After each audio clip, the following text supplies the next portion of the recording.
about how a treatment center with 25 full-time staff, 15 wage staff, serving 36 kids a year, buys a lot of groceries, has a lot of doctor's appointments, has a lot of dentist appointments, goes to the theater and the pool and the rink and pays for all of those activities in the community. But to really understand the impact, you kind of need to know who's at the center and what we do there. And that's not necessarily easy to share. So I reached out to a couple of young adults who we worked with a number of years ago, and I asked them about it, and I had them read these notes, and they've approved this from me, I guess is how I'm going to put it. So in my time at the center, we had an average of about 35 youth a year in residence. They stayed between 2 and 3 days and 6 to 9 months, sometimes longer. They came mostly from the Northwest, from Grand Prairie, Grand Cache, High Level, Peace River. They arrived experiencing so much loss, so much trauma, so much grief, so much anger and violence that they had to find ways of numbing that pain, of redirecting that anger, of ensuring that no one ever got to hurt them again. Or they hadn't found those yet, and they were fairly convinced that their next breath was going to be too hard to take. And these young people come into our centers, High Prairie and Yellowhead and Lac La Biche and Sifton, and they find there a team of staff who believe that they're valuable, who believe that they're important, who believe so strongly that these young people matter so much that they begin to believe it themselves.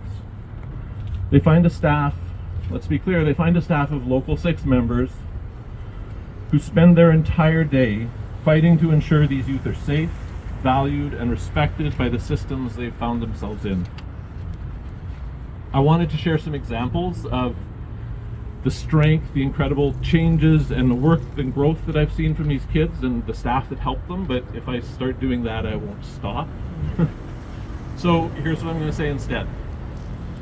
The staff at the High Prairie Campus-Based Treatment Center numbered nearly 40 and are the best people anywhere. Carrie and O'Dane are maybe allowed to argue with me, but that's about it. That's the impact on High Prairie. We are losing most of 25 full-time positions, of 25 full-time staff who spent their days fighting to make the world better for the most vulnerable youth in our region and our province, and they spend the rest of their day making High Prairie and Alberta a better place. Without CBTC, those positions, those people are gone. High Prairie has lost them. And the impact on the youth we serve. When I mentioned to the one young lady that the center was closed for the foreseeable future, she was horrified and asked, where are all the in-between kids going to go? In between group homes and juvie. And I can tell you where they'll go. We're going to lose them.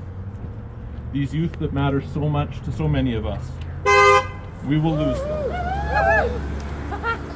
The young lady I ran this by, she is currently working as a healthcare aide. She's talking about becoming a nurse practitioner. And I can honestly tell you that without the center in her path, we would have lost her. The young man I checked in with and had him review this, he spent Thursday helping his grandfather's friend re-roof his house. And without the staff at the campus-based treatment center in High Prairie, we would have lost him. Without treatment centers like High Prairie, Lac La Biche, Yellowhead, and Sifton, we will lose more of our youth. And the impact on the family. Closing High Prairie CBTC means families throughout the Northwest who are doing the work of healing, of reconnecting, of bringing their children home, when we do have a placement for their kids, have to do so from so much farther away. The time spent together in therapy, in ceremony, is so much more rare, and the healing takes so much longer. And some of those kids will be placed so far from home, so far from the spaces they know, that they will get lost in the new experiences, in the new communities where they don't have the skills to survive. And we will lose those kids too. And so that's why I'm here today. That's why we're here today. To continue fighting for these youth and all the kids like them and their families and their communities and for the staff who support them. It breaks my heart every time we bring a child into care because we can't find a way with our limited resources and supports to keep the child safe at home. And it breaks my heart every time we move a child out of a kinship placement into a foster home or a group home because we don't have the resources and supports for a kinship family to keep their young person safely in the home.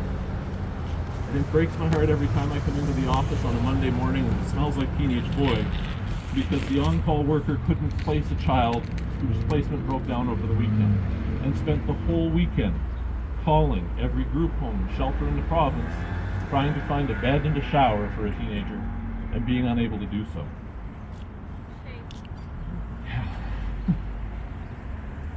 We need to fill these gaps. We need to support these families and communities and local SIX staff to provide safe and appropriate care for all our children. Please do what you can to address these needs. Talk to your MLA.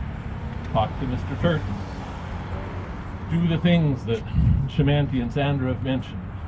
Local SIX is fighting for our kids, families, and communities every day, and we need your support. Thank you.